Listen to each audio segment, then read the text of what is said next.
Life after flesh. Do you need a body to be alive?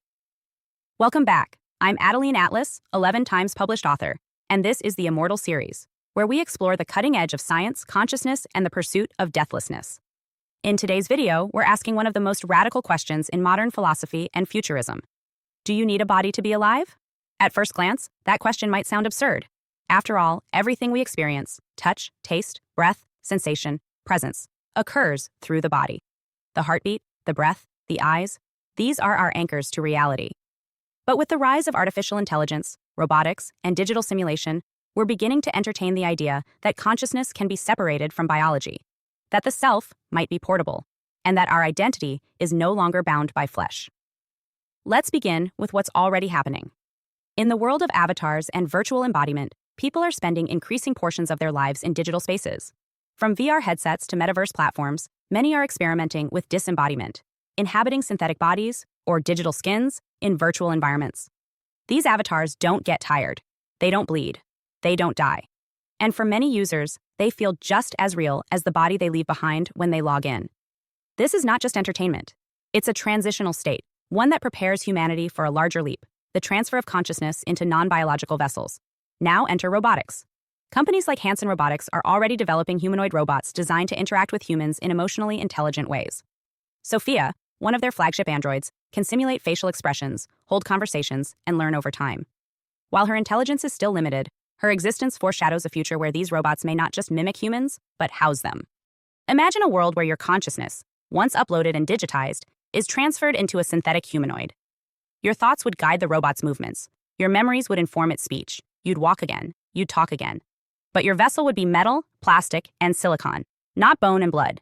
This is the vision of post-biological existence, a concept central to the fields of transhumanism and posthumanism. Post-biological existence assumes that the essence of life is not the body, but the mind. If the mind can be preserved, copied, or migrated, then life can continue, independent of the vessel it originated in.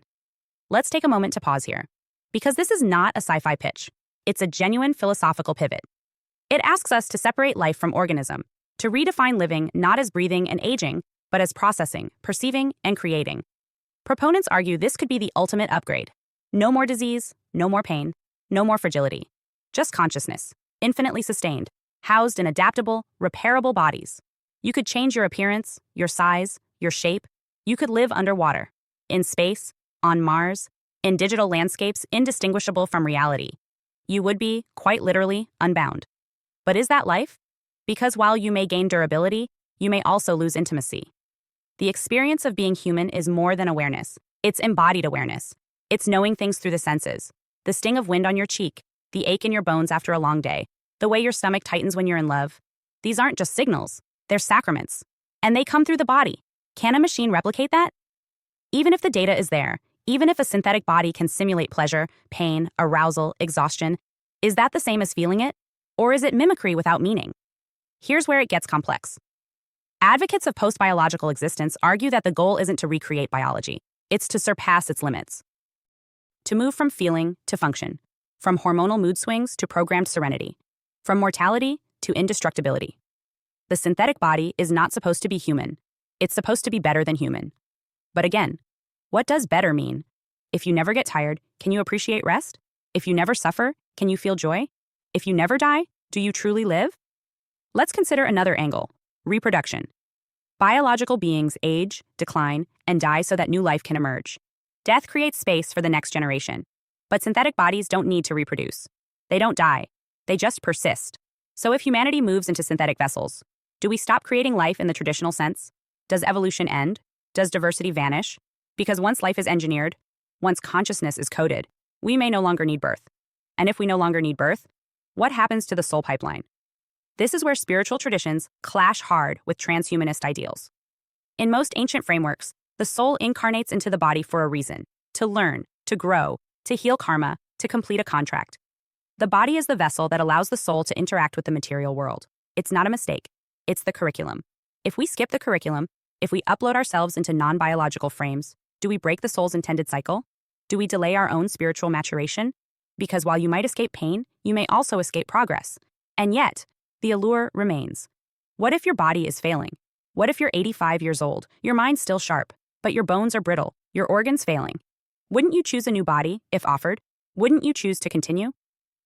This is the ethical knot. When does preserving life become resisting evolution? There's also the question of ownership. If your consciousness is uploaded and placed into a synthetic body manufactured by a corporation, who owns that vessel? Who owns you? Can your body be updated, modified, recalled, or terminated? Will you be on a subscription plan for your own existence? And what about modularity? Could you rent different bodies depending on the task? One for work, one for pleasure, one for sleep? Could you be split into parts, consciousness sharded across different machines? At that point, does the you we once knew, one body, one mind, one soul, still exist? Or have we become something entirely new? Some futurists argue that humanity is simply a transitional phase, biological evolution giving way to technological emergence, that we were always meant to build our own successors. And maybe they're right. But if so, we must ask, are we transitioning into more freedom or into a new form of captivity? Because what's natural about a body is not just its decay, it's its independence. You can walk into the woods and survive without an update. Your body heals, feels, and functions without permission. It belongs to you. But if your mind lives in a machine, it's not unplugged, it's monitored, maintained, managed. And that, right there, is the potential trap. So, do you need a body to be alive? Biologically? No. Technologically? Soon, no. But spiritually? That answer's not so clear. The body isn't just a container. It's a communicator. It bridges spirit and matter. It tells you when you're off track. It signals intuition. It channels sensation into emotion and emotion into action. It's not just flesh. It's feedback. So before we abandon the body in pursuit of something better, maybe we should first learn to honor what it's already teaching us.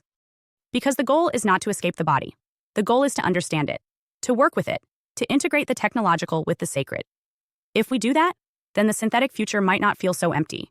But if we rush to replace the body before we've ever listened to it, we may end up building machines that echo us, but never hold us. In the next video, we explore what happens when machines surpass us altogether, not just in function, but in intelligence. We'll dive into the singularity, when artificial minds evolve faster than human thought, and what that means for identity, creation, and control. Hi, I am Adeline Atlas, 11 times published author, and SOS, School of Soul has a brand new series, the AI and Future Technology series. Look, you know the world is changing, and no, it's not going back to normal. Normal is over, and what's coming next is beyond anything we were prepared for. The School of Soul, AI and Future Technology series includes 319 videos on 1. The Download Society, How Data Has Replaced Destiny. 2. Predictive Future. Your next moves aren't random, they're forecasted. 3. Social Credit Systems. The behavioral economy now governs access. 4. Hive mind. Synthetic telepathy and collective algorithmic control. 5. Nanobots inside you. Medical, military, and programmable intrusions. 6. Grief tech. AI-fueled digital resurrection and simulated comfort. 7. Uploading your mind, consciousness transfer, and data-based identity. 8. Deep fakes plus AI clones. The replication of reality and identity theft. 9. Quantum humans. The merger of biology with quantum systems. 10. Digital afterlife, where your data goes when you die. 11. Resurrection science, reviving life through synthetic methods. 12. Immortal science, the end of death as we know it. 13. Longevity science, gene editing, anti-aging, and bio-upgrades. 14. Designer babies, engineered perfection before birth. 15. Artificial wombs, birth decoupled from the female body. 16. 3D printing, printing organs, limbs, and even humans. 17. The humanoid era, the rise of synthetic beings among us. 18. Legacy humans, the slow phase-out of unmodified analog people. 19. Smart cities, algorithmic environments that watch and decide. 20. Cloud-based societies, citizenship without borders or bodies. 21. Hackable humans, emotion, memory, and behavior under code. 22. Biometric scanning, your body is your password and your prison. 23. Sex tech, intimacy reprogrammed by machines.